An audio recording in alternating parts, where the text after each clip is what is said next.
tout le monde. Alors aujourd'hui, bienvenue à Entrevue 5 minutes avec Cynthia Lissa Dubé. Bienvenue. Bonjour, merci. Il faut absolument, si vous écoutez notre vidéo, partagez-la, aimez-la et surtout, mettez des commentaires. Ça va aider l'Association des auteurs des Laurentides à se faire connaître. Alors, Cynthia, aujourd'hui, on parle de ton livre « Arthur et ses dents de lait ». En fait, moi, je me dis, pourquoi avoir choisi ce titre « Et ses dents de lait », pourquoi avoir choisi ce sujet? En fait, c'est basé sur l'histoire de mes enfants. Mes enfants se sentaient différents parce qu'ils ne perdaient pas leurs dents de lait. C'est arrivé très tard. Puis, j'avais pas réalisé à quel point ça pouvait être quelque chose d'important dans la vie d'un enfant. Alors, j'ai décidé de dédramatiser l'histoire. Donc, dans l'histoire, on va voir différentes façons pour arriver à arracher la dent de lait. On commence par la plus évidente, qui est la poignée de porte. Mais on va décoller du réel. On va se permettre un peu de fantaisie et naturellement, ça va bien se terminer. Et puis, le petit garçon va finir par perdre ses dents de lait. Donc, il n'y a rien de dramatique dans cette histoire-là. Fait que ça a rassuré tes enfants. Est-ce que tes enfants, justement, t'ont aidé à construire cette histoire? C'est ça, en fait. C'est que quand j'ai écrit l'histoire, c'était fini, les histoires de dents de lait. Ils les avaient perdues. Puis là, je cherchais des façons pour comment est-ce qu'on peut arracher des dents. Et puis, il m'en manquait 2, parce que dans la progression de mon histoire, j'avais besoin de 2 idées de plus, puis c'est mes garçons qui me l'ont donné. Donc, ça arrive souvent quand on écrit des histoires, c'est mon premier comité de lecture. Fait que les enfants vont lire l'histoire, puis quand ils étaient jeunes, je pouvais voir comment ils réagissaient, qu'est-ce qui les faisait rire, s'ils avaient compris qu'est-ce qui se disait dans l'histoire aussi. Puis là, aujourd'hui, il y en a un qui est encore un gros passionné de lecture, fait que ça reste, lui, mon premier juge. Puis des fois, il va me dire « Ah, ça, c'est pas clair, ça, c'est clair. Wow. » Fait que, il y a quel âge?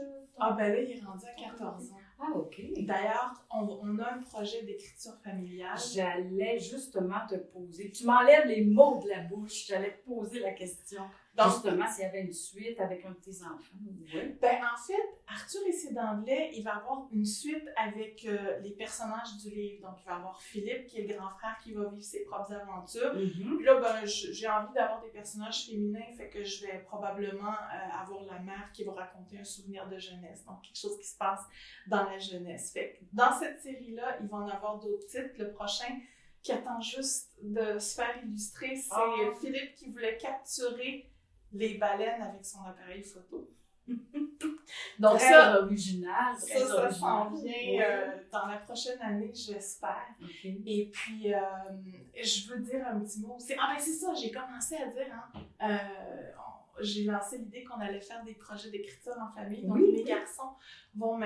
on a commencé, on a fait un remue-ménage, puis on va écrire une histoire vraiment basée sur leurs préoccupations d'adolescents. Fait qu'on va avoir aussi des livres qui vont être d'un autre âge. Cette série-là, ça va rester là, autour de 4 à 7 ans le public cible. Quand on perd ses dents, c'est autour de 5 ans. Là. Et il faut que je mentionne aussi le magnifique travail de Marie-Ève Farran. Oui, il y a des belles illustrations. On peut peut-être en présenter juste quelques-unes. Mais c'est vraiment beau, c'est vraiment bien illustré de façon originale. Marie-Ève, elle travaille directement sur la tablette, sur ordinateur. Et puis, elle a un style bien à elle, qui est réaliste. J'aime beaucoup sa façon de dessiner. Oui. Puis, elle va corriger avec plusieurs couches. Donc, moi, ça me permettait de lui donner des commentaires. Okay. J'étais exigeante avec elle, mais tellement bien travaillé. Sur ordinateur, par exemple, ça se manipule quand même bien, puis ça se corrige quand même assez bien. Donc, c'est intéressant de travailler avec des logiciels. Quand on fait des illustrations, c'est pour ça que c'est vraiment beau aussi. Alors, écoute, moi, j'ai tellement hâte de voir les prochains, surtout la collaboration avec tes enfants. Et ça s'en vient bientôt. Il reste seulement qu'à faire les dessins. Donc, j'espère que tu vas avoir ton illustratrice le plus vite possible. Merci Cynthia. Merci Lissa.